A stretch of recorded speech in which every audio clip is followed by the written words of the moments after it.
Right ළමයි. දැන් මම ඔයාලට කියලා දෙන්න යනවා මේ ආවර්තකයේ තියෙන මූලද්‍රව්‍ය. ඒ කියන්නේ ලෝහ සහ අලෝහ සාධන අයන ගැන. හරි. අයනවල අගය අයන කොහොමද හදන්නේ කියලා දැන් කියලා දෙන්න යන්නේ. රයිට්. හරි. පළවෙනි එක තමයි මෙන්න මේ මූලද්‍රව්‍ය සියලු මූලද්‍රව්‍ය වලට තියෙනවා සංයුජතාවය කියලා අගයක්. සංයුජතාවය.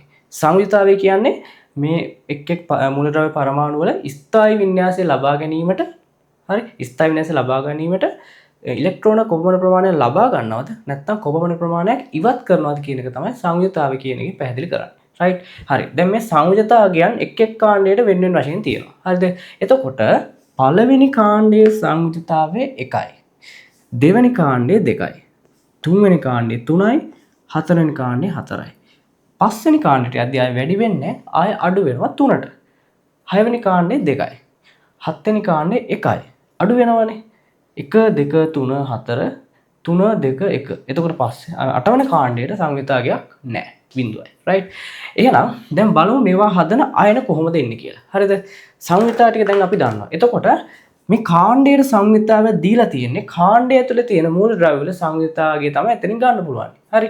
ඒ කියන්නේ මෙහෙමනේ ඔක්සිජන් හා සල්ෆර් කියලා ගත්තාම මේ කාණ්ඩයේ සංයුක්තාවය දෙකක් නිසා ඔක්සිජන්ගේ සංයුක්තාවය 2යි සල්ෆර්ගේ සංයුක්තාවය 2යි. කාබන්ගේ ගත්තොත් 4යි. මේ අපිට ඕනම මූලද්‍රව්‍යයක සංයුක්තාවය ගන්න පුළුවන් දැන්. ෆ්ලුවරින්ගේ සංයුක්තාවය කීයද 1යි. ක්ලෝරින්ගෙත් 1යි. දැන් බලමු තමයි මෙහෙම මැග්නීසියම්ගේ කීයද 2යි. බෝරෝන්ගේ කීයද 3යි. ලිතියම්ගේ කීයද 1යි. සෝඩියම්ගේ කීයද 1යි. එන්න එහෙම අන්න එහෙම ගන්නවා. රයිට්. හරි. දැන් කියන්න යන්නේ මෙහෙම දෙයක්. ලෝහ තියෙනවනේ. ලෝහ හදන්නේ ධන අයන. පළවෙනි එක තමයි ලෝහ හදන්නේ ධන අයන. ධන අයන. රයිට්. ඒක මම මෙහෙම ලියනවා. ලෝහ ධන අයන සාදයි. ධන අයන සාදයි. රයිට්. ධන අයන වලට කියනවා කැටායන කියලාත් කියනවා. කැටායන. හරි.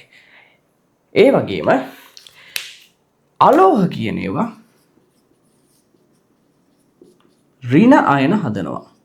ඍණ අයන සාදයි. අලෝහ ඍණ අයන සාදයි. ඒවට කියනවා ළමයි ඇනායන කියලා. ඇනායන. අලෝහ ඍණ අයන හදනවා. ඔන්න තියරිය. හරිද? ඒත් එක්කම හදන අයනයේ උඩ අගයක් තියෙනවා. ඒ අගය තීරණය කරන්නේ මෙන්න මේ සංයුජතාවය කියන එක.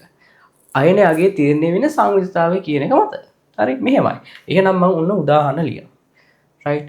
උදාහරණයක් ලියනවා මෙහෙම.